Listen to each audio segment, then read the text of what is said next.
Hello, everybody, and welcome. My name is Roy Nemmer of Mundo Albiceleste.com. I am joined by the one and only Osvaldo, and we are here to talk about the Argentina national team, the two matches versus El Salvador and Costa Rica. We're going to talk about Lionel Messi and Inter Miami. We're going to talk about the Olympics, Emiliano Martinez, Enzo Fernandez. We're going to talk about the injuries. We're going to talk about a lot of things. Let's get to it. First of all, Osvaldo, how are you? How's everything?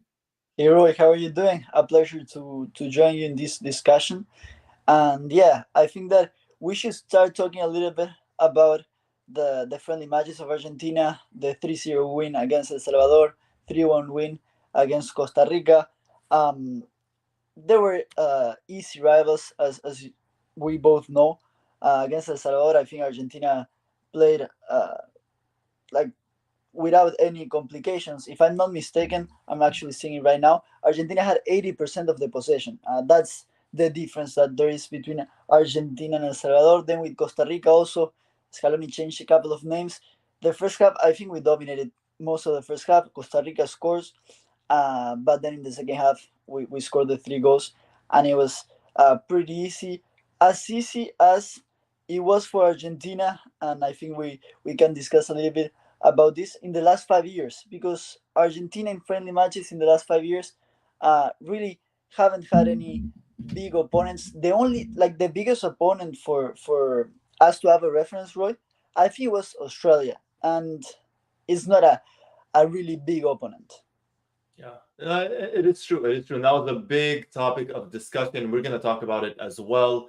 In terms of the opponents, we heard Emiliano Martinez talk about it recently, just a couple of days ago, in terms of who the team would have preferred to have played against. So we are going to get into that. But as always, let us know, everybody in the chat, where are you watching us from? We always get from all around the world. So it's always a pleasure. Let us know where you're from, where you're watching us from, and even what time it's at where you're watching us from right now.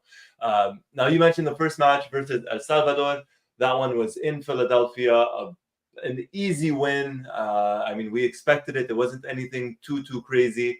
Um, it's sometimes difficult to come away from these matches and say, this person played well or this player maybe didn't play too well.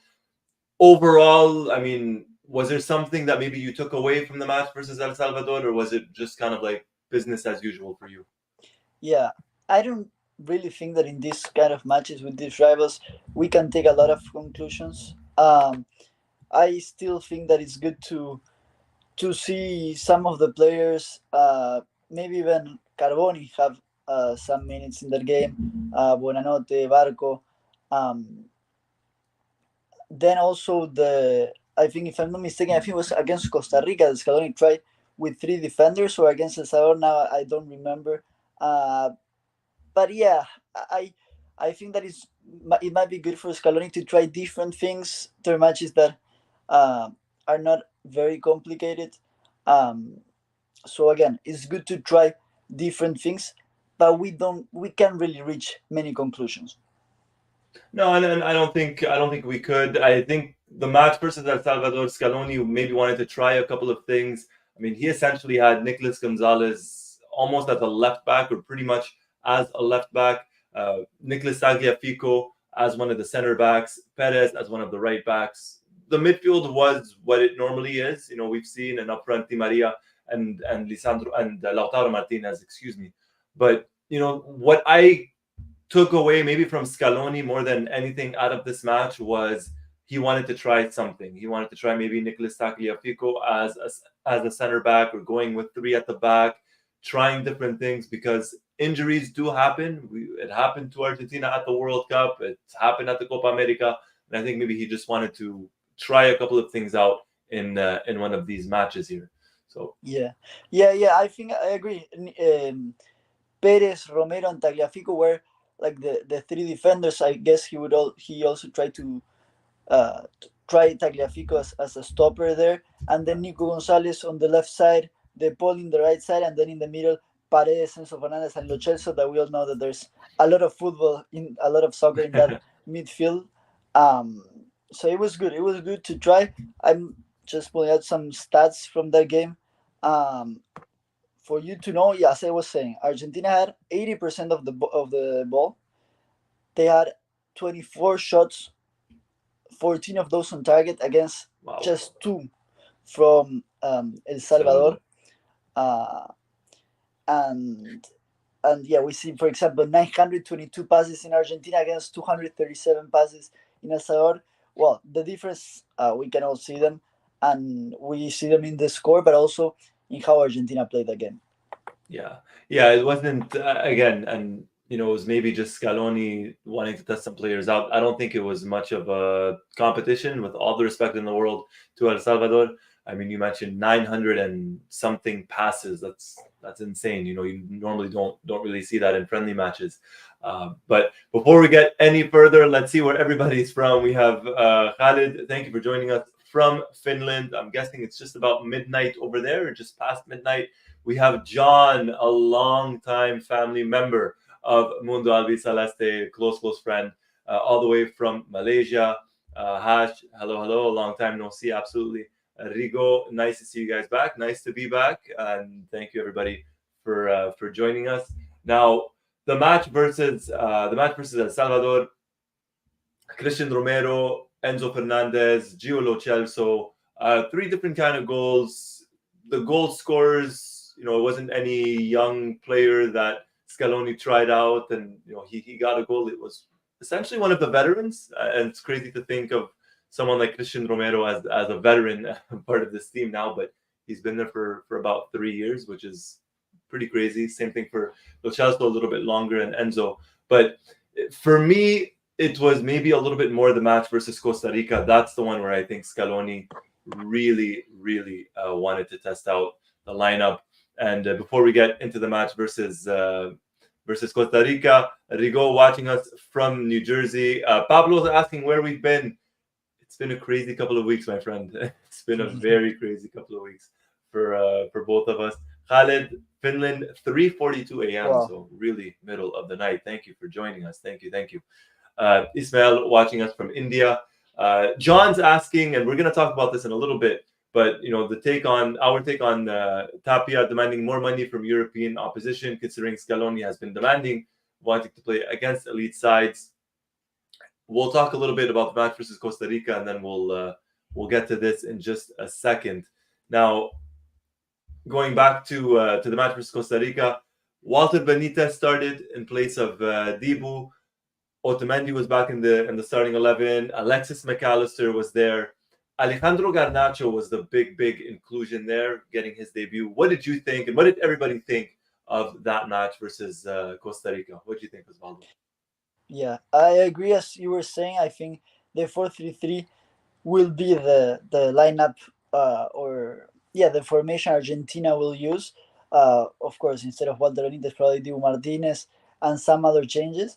I overall like how Argentina played. Of course, when we reached halftime and we were 1-0 down, um, we kind of got scared. But the truth is that Argentina played much better than Costa Rica, who is not the one that used to be. For example, in 2014, they just keep a couple of those players like Keylor Navas, for example. But in general, Argentina played better. I don't think that Garnacho had his best match. I think it was, if I'm not mistaken, Garnacho's first start with Yes. Argentina. I would like to see Garnacho really playing well with Argentina because he has the talent to do it. He's very young. And then it was an incredible goal from Di Maria, who continues to surprise us, even though he's 35, 36 years old. 36. 36. I really hope that he doesn't retire from the national team after the Copa America, even though he said he was gonna do so. But I think it was a good performance overall for all the Argentina team. Yeah, I agree with that. I echo your sentiments. I'm going to mention something that John mentioned here. Valentin Barco and Alejandro Garnacho, I think, can be a solid tag team down the left side. We saw a lot of it in the first match versus El Salvador. I thought they connected very well. Some good chemistry, especially the fact that it's the first time they really ever played together, the both of them. I think Garnacho did well. I don't think it was his best game, but I don't think it was his worst game. he's still very raw, still very young. He missed a couple of chances, but I think the talent is there with him, and it's just going to take a bit of time to get him. But he's an exciting player to watch for me. Pablo's saying Garnacho doesn't seem to fit the system. Look, it's his first start.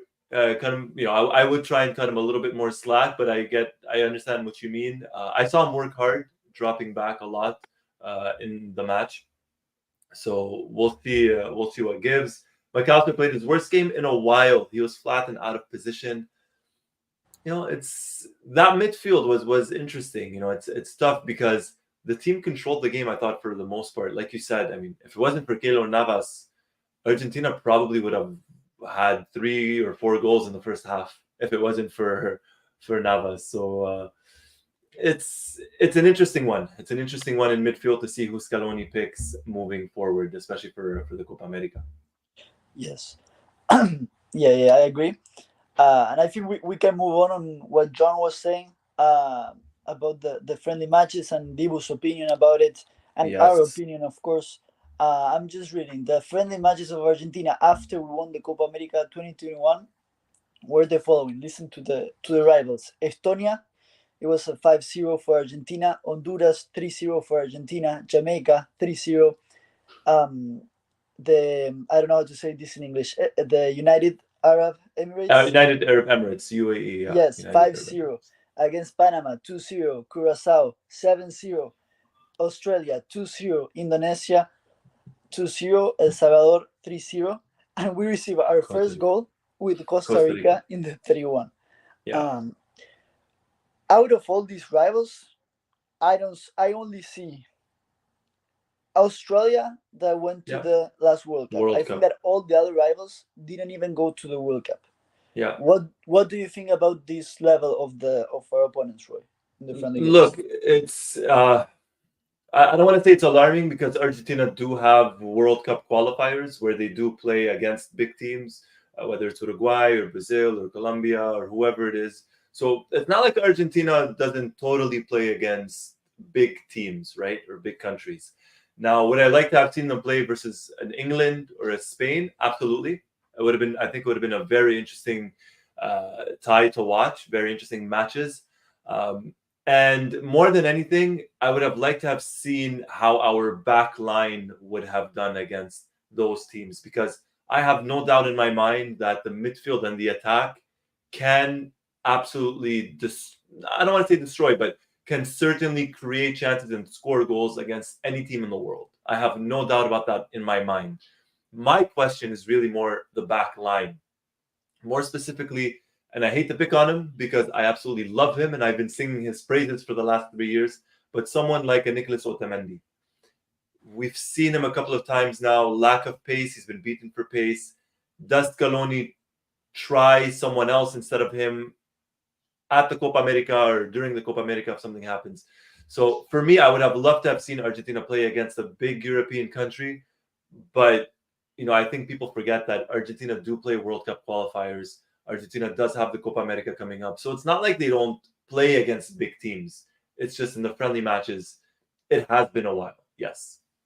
I have some mixed opinions about this. On one hand, the truth is that, Argentina in the friendly games since 2021, or even since a little bit before, haven't really played against great teams. Yeah. And some might think, hey, yes, we need to play against some good European teams and see where our level is. But it's also true that in the World Cup, we beat Poland and we play much better than them. We beat the Netherlands and we play much better than them. Yeah. We beat Croatia and we destroy them 3-0. We play France, and for the first 80 minutes of the game, we play much better than them. Yeah. So I have those mixed feelings. But then on the other hand, as a fan of the Argentina national team, that we were just the World Cup champions, with the history that Argentina has, and with Messi in the team, I would go to the president Tapia and say, it's impossible. Like, how can you not get a better rival? Just a rival that played the World Cup, at least, Yes. But it's also true that for these 2 friendly matches, we already had some good opponents, because for me it was some good opponents as Ivory Coast and Nigeria, and then for for different reasons, it didn't happen. We also have to say that. That is very true, yes, and that's something that we did not mention, and maybe something that some people forgot or forget is that initially these two were not supposed to be the teams that Argentina was going to play against, right? So as kind of a plan B or maybe last resort, by the time Argentina had to change opponents, Spain already had opponents, England already had opponents. Were they really going to play against France and the Netherlands again after having just kind of played them at the World Cup? Probably not. So yeah, there's two sides to it. Absolutely, I completely agree. Um, Pablo was mentioning, I agree with Dibu. We should be playing Spain and England, not CONCACAF opponents.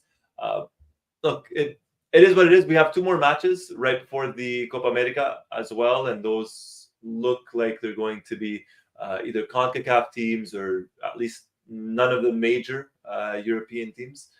So we'll see what gives there. But yeah, I think honestly, off the top of my head, and I know I'm very wrong on this, but the last time I could remember Argentina playing a top team in a friendly match, I want to say it was maybe Italy, or sorry, not Italy, Spain. Well, Italy or Spain right before 2018 at the World Cup.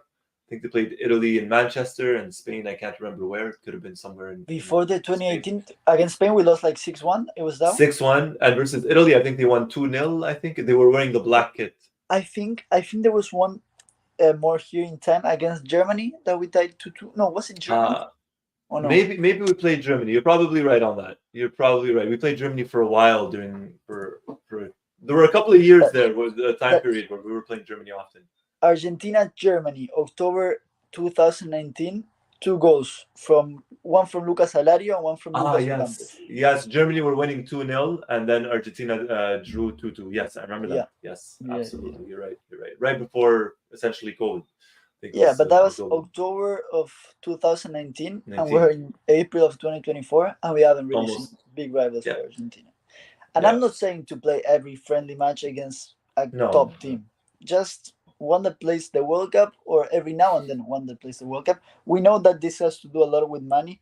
I was listening just 1 or 2 days ago, an Argentina journalist, Juan Pablo Varsky, that was kind of explaining this situation of how Argentina a couple of years ago, they had basically a person a person that was the one in charge of getting the friendly matches. Mm-hmm. The relationship between the AFA and this guy was not the best in the end, so they separate from each other. So now the AFA do it on their own, and to be completely honest, I don't think they're doing the best job. No, I don't think so. I really don't think so, which is surprising. Honestly surprising, because you're talking about the world champions. You're talking about the team who has world-class players in essentially every position, that plays at big clubs. I mean, put Messi aside, you still have Julian Alvarez, you still have Lautaro Martinez, you still have a Christian Romero, you still have stars, Alexis McAllister. It shouldn't be difficult to sell the national team like this, and by sell I mean just kind of market, right? To market the team. So and we'll see what gives. I would like to see. There's some comments about potentially playing Japan. I would love to play a Japan or a South Korea or an African team. Right? Initially, we were supposed to play. I would love to try and see how we mesh against different styles. But it is what it is. Argentina became world champions, and they became world champions by playing against South American teams and CONCACAF teams in preparation. So something's going right, at least in that sense. That's true. Yeah. Moving on. Now, we mentioned Emiliano Martinez, but he's made news the last day or so because it looks like he wants to play at the Olympics. Emiliano Martinez and Enzo Fernandez reportedly both spoke to their clubs. So Dibu spoke to Aston Villa. Enzo spoke with Chelsea. They're trying to go to the Olympics. The crazy part is, if Enzo were to go, he would not be one of the 3 overage players, which is insane. It's insane. But Dibu would be. What do you think? What does everybody think about this? Let us know. Osvaldo, do you think this happens, or do you think one of them goes, or none of them, or both? Well, first of all, I always, in the last couple of years, I always know that there's a great sense of belonging of all the Argentina players to the national team. Uh, I honestly didn't expect this because before the Olympics is gonna be the Copa America. Because even though for us Argentina fans around the world, the Olympics are something really big. Like I don't know in which scale do you put it, but I would put it like a Copa America. Yeah. Because even though it's not the senior team, it's the under 23, it's still something really important. And we all Yes. remember the 2004 and 2008 Olympics gold medals. Of course. Um, but I honestly didn't expect this compromise from these type of players who are shining in the Premier League to really have a desire to come and to tell their teams. We know how hard it is in Europe to really tell the teams, the clubs, hey, I want to go with the national team after I'm a whole year, a whole month in the Copa America, also wanting to go to this competition. But it's something that Messi, when he was in Barcelona and he was younger, also did. Yeah. So I think it's also a way to follow their example. Yeah, that's a very good way of putting it. That's a very, very good way of putting it because we've seen, I mean, 2000, what was it, 2016 at the Olympics where Argentina didn't particularly play very well. No one really pushed to go, or the clubs didn't let them. The last one, as you mentioned, was Messi when he was in Barcelona. And that it probably would not have happened without Guardiola just saying, yes, go, type of thing, giving him the okay. It's great to see. Am I surprised? Honestly, with these players, no. I'm not with these players, but I'm obviously surprised in the sense of, it is the Olympics. I rank it very highly. I've always ranked the Olympics very, very highly. I've always seen it as a massive event. I've always been, I mean, football aside, I've always been heavily into track and field. So for me, the Olympics have always been kind of like, the holy grail of sports. So I rank the Olympics very, very highly. Um, I hope Argentina can make it 3 gold medals. If Debo and Enzo were to make both, I mean, the last one to ever do that, I think, was Mascherano in 2004 when he went to the Copa America. And then he also went to the Olympics in Athens in Greece and he won gold. So they would be following in his footsteps. Um, I would, we spoke about this last time, but I would like to see someone like an Emiliano Martinez as the goalkeeper, as one of the 3 overage players. I think that's a position that Argentina, I don't want to say lack, but maybe it's not the strong suit at the under 23 level. So having him there, I think, would inspire a lot of confidence. No, I agree. I agree. And for me, it surprises me because again, I don't expect this from these players that they already won the World Cup. Yeah. But yeah, there's just a sense of belonging. They really enjoy coming to the national team, and in this case, to the under 23 national team, um, because it's not for the money. This is not for the money at all. No, no, no, There's no money, probably. So it's just no. for yeah, for the glory, Pride. of Argentina, right? Yeah, it's the pride, it's the glory. It's, I mean, Emiliano Martinez, Enzo Fernandez. We know Nicolas Otamendi, Christian Romero, Rodrigo De Paul. Like these are some players that we know want to go to the Olympics. And what's crazy, as we said, is these guys have won the World Cup. These guys, I mean, Enzo wasn't there, but these guys won the Copa America even, right? And now they want to go to the Olympics. And this sets a great example to those young players because this is an under 23 team and this shows them, hey, the national team matters. It's important. You're playing for your country. It's the pride. It's glory, as you mentioned, within your country, for your country. So it's beautiful to see. I love it. I absolutely love it. Going to one of the comments, John says, Debu is one of the overage players, will be a great thing, and the Olympic Games could use some of his character, like we saw at the Copa America and the World Cup. Um, I could just imagine what he would do. I don't think he would do the same thing as he did at the Copa America and the World Cup if he were to win gold. I don't know how he would do his little celebration with the medal, but it'd be nice to see. Um, Yeah, and it's gonna be interesting to see if there's any other uh, player that would like to go. yeah, If D one ends are going, maybe one more because it's three. Um, it's gonna be interesting to see who finally in the end goes. yeah, yeah, absolutely. Because there are a couple of players that want to go. Caspian, I hope I'm pronouncing that correctly. Welcome. Caspian says, imagine Varela, Enzo, Almada as a midfield at the Olympics. For an under 23, that's very good. That's Yeah. very good. It's Argentina. The future is bright. The future. I think Alexis McAllister is what 25 now, so he kind of and he was there last time at the Yes. Olympics. Yes. I think Um, it's 24, 25. Yeah. 24, 25, and he was there last time. But he even mentioned something like he would like to go again. I remember reading that recently about Yeah. how 2020 or 2021 didn't go as planned for him. Yeah. And Yeah. Pablo, there you go. We have a really good team under 23. I think Yeah, both teams, the senior team and the under 23, they have something in common. That is that if players get injured, that it's probably gonna happen in every national team. We have good backup players. We have really to make one or two teams for or squads. Like we have a really big squad.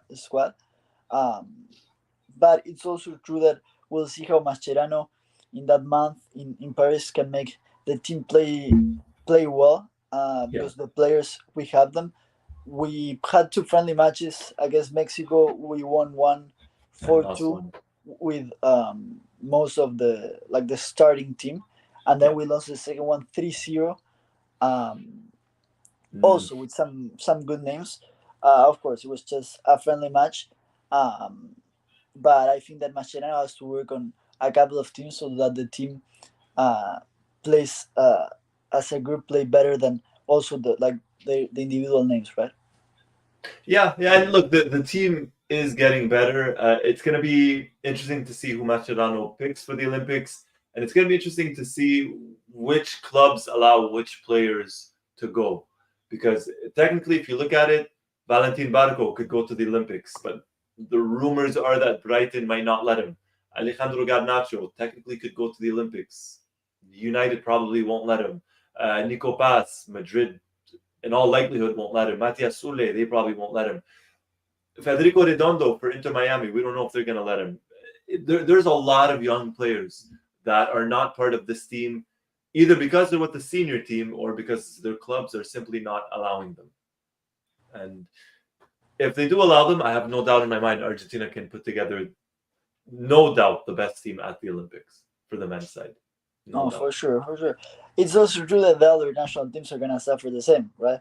Of course. Oh yeah, it's not just Argentina. No, no, don't get me wrong. It's not just No, yeah. Argentina. It's every country in the world. Now, John mentioned Messi. He said preferably no Messi for the Olympics. I want him to focus on Inter Miami after the Copa America.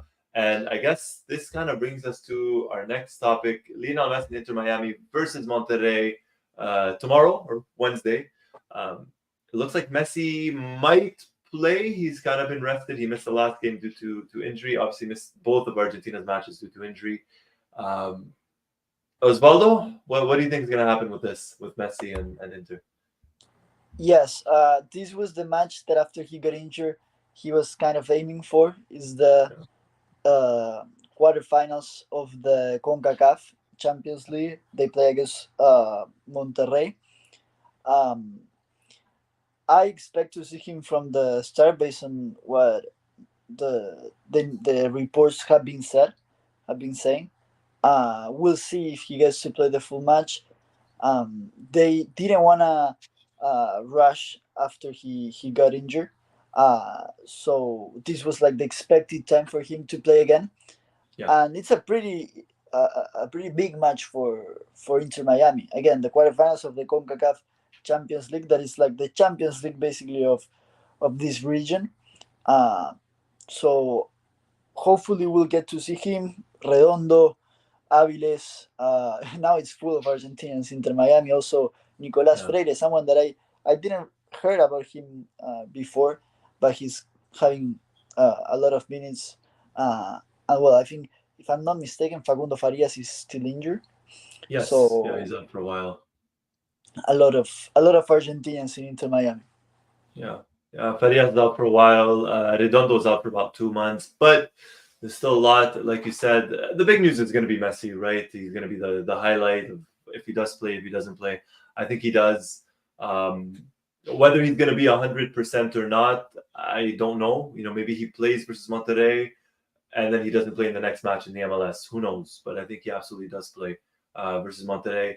And with Messi, is it's we're starting to maybe see it a little bit more frequently, but I feel like he's become smarter in terms of how he treats his body, because Messi of 20 years ago probably would have played both matches for Argentina. He probably would have played in Inter Miami's last match. Now, at 36, he's going to be 37 during the Copa America.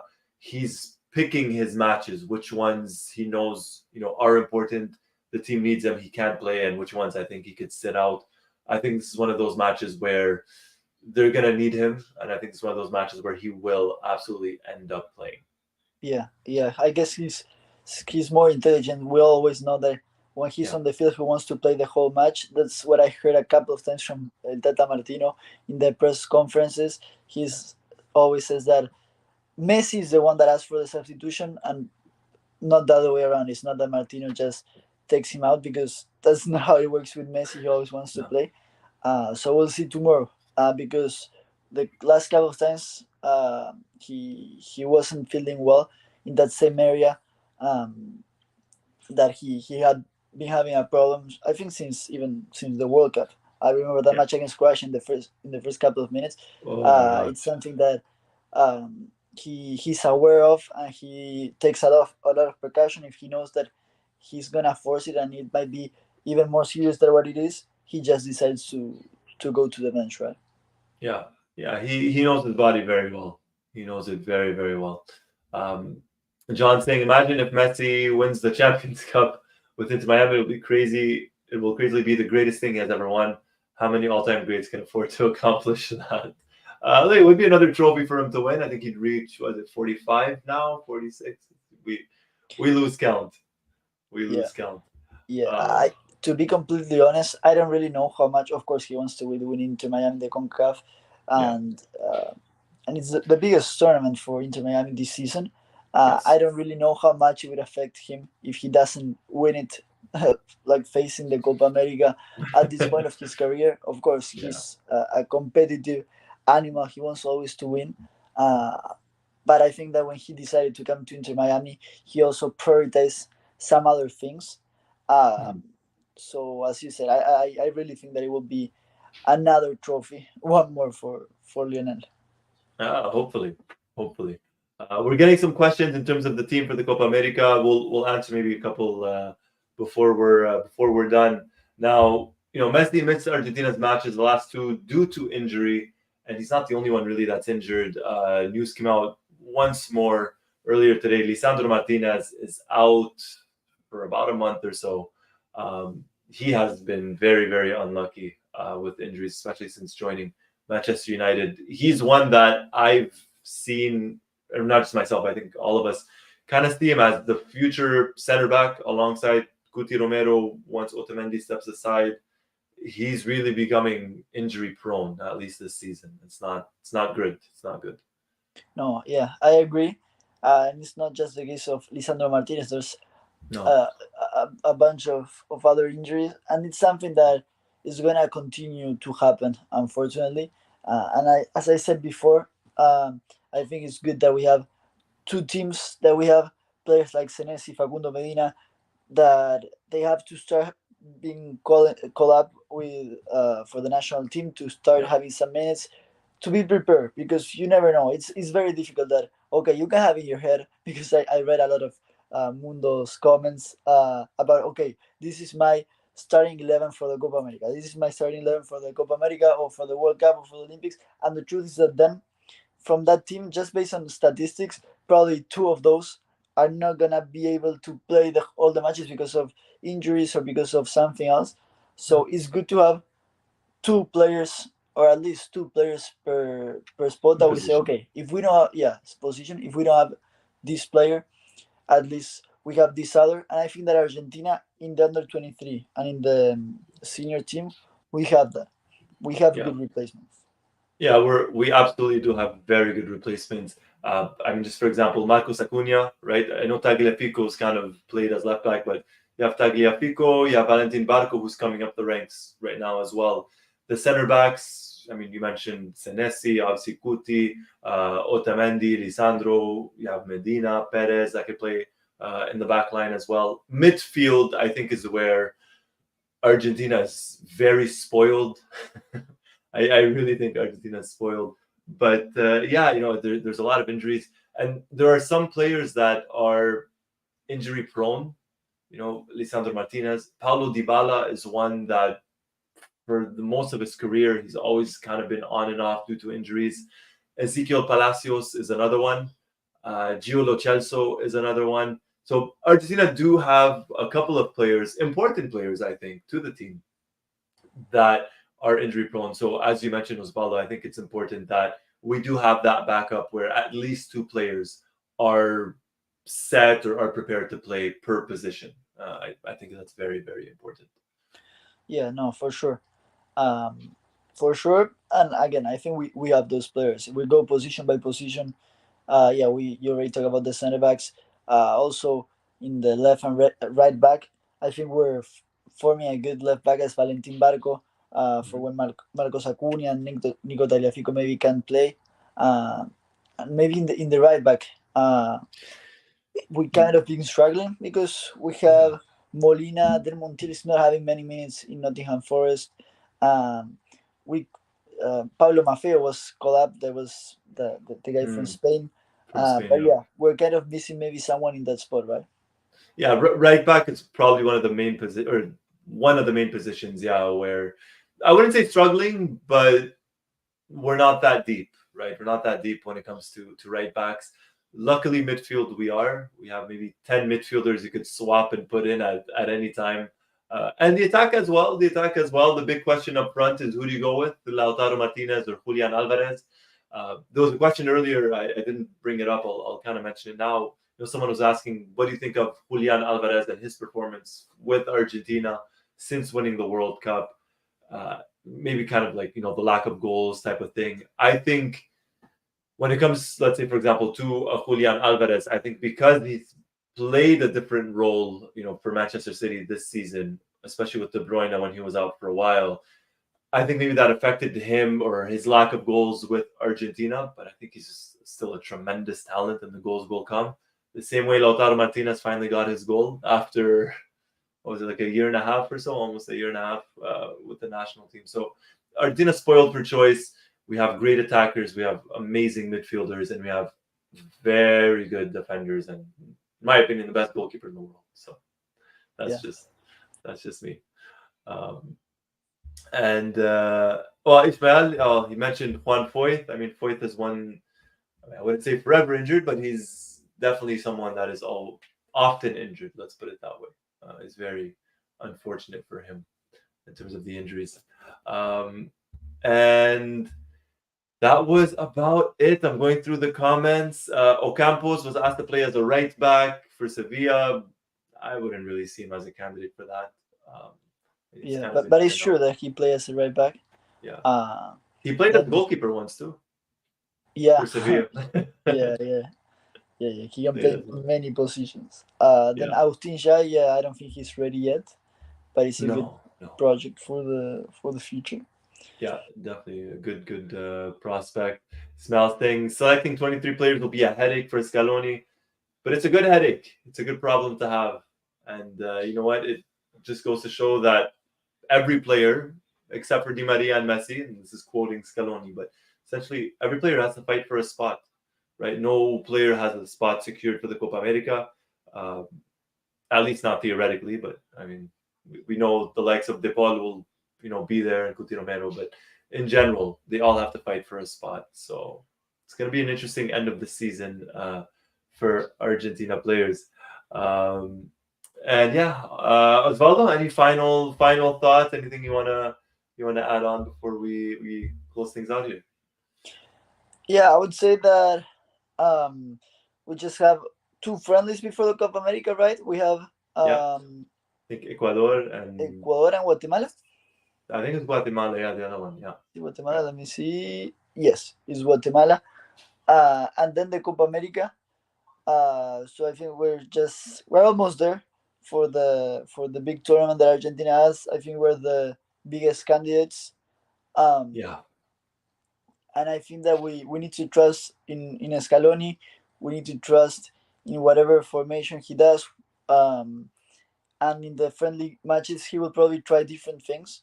Um, Again, I think I would like to see in the future better rivals for the friendly matches. But it's also true that until this point we really didn't have many friendly matches with good opponents, and we still won the World Cup. We still won the Copa America.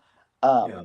So I think that we have a lot to trust on this team. Hope- Hopefully Messi can get to the tournament playing minutes and without getting injured. The same with many of the players that are unfortunately getting injured a lot.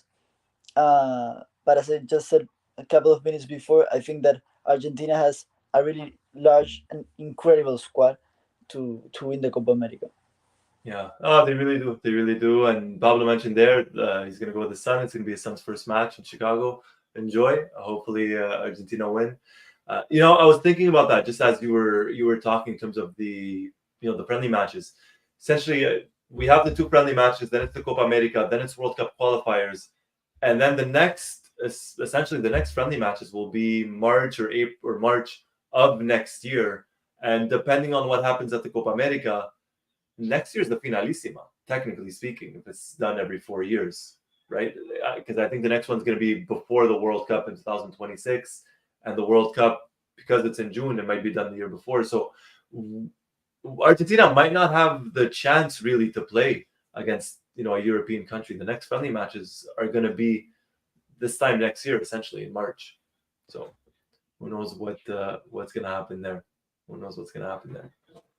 On that note, I want to thank everybody for joining us tonight or today, this morning, this afternoon, wherever you guys are watching us from. It's always amazing to see the turnout. If you're watching us live, if you're watching us on repeat, thank you very, very much. We're going to try to do this a lot more often.